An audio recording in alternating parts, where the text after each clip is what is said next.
একটি গ্রামে ভোলা নামের এক গরিব চাষি বাস করত।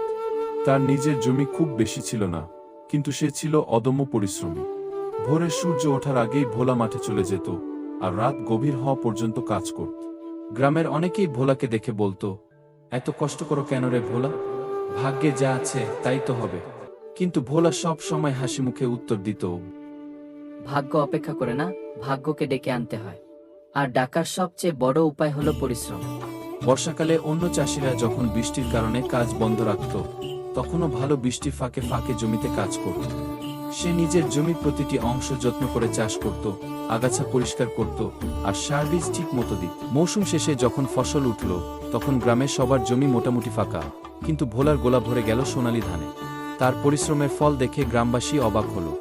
গ্রামের বৃদ্ধ মুরব্বী তখন বললেন, দেখো, পরিশ্রমের কাছে ভাগ্য মাথা নত করে। ভোলা আমাদের শিক্ষা দিল, যে বেশি ঘাম ঝরায় সেই বেশি ফল পায়।